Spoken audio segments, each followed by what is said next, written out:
শ্রাবণ মাসের শেষ সোমবার উপলক্ষে নদিয়ার দিকনগর রাঘবেশ্বর মন্দিরে দর্শনার্থীদের ভিড়।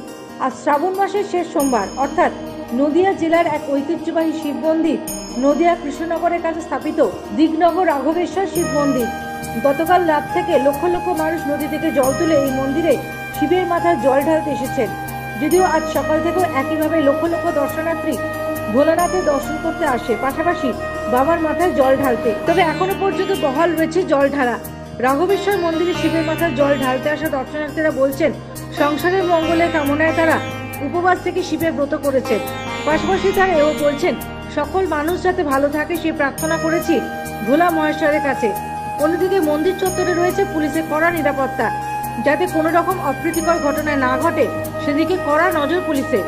কথিত রয়েছে নদিয়া কৃষ্ণনগর দিকনগরের রাঘবেশ্বর মন্দির রাজা কৃষ্ণচন্দ্র রায়ের হাতে স্থাপিত। আর বিশেষ তিথি উপলক্ষে এই মন্দিরে লক্ষ লক্ষ মানুষের উপস্থিতি লেগেই থাকে। বলা যেতে পারে তো আমাদের আগের প্রজন্ম মা কাকিমা এনাদেরকে যেরকম দেখে এসছি পুজো দিতে বা ঠাকুরের প্রতি যেই ভক্তিটা সেরকম চলেই আসছে, তো ওই জন্যই প্রত্যেকবার পুজো দিতে আসা। Bureau report, United India news.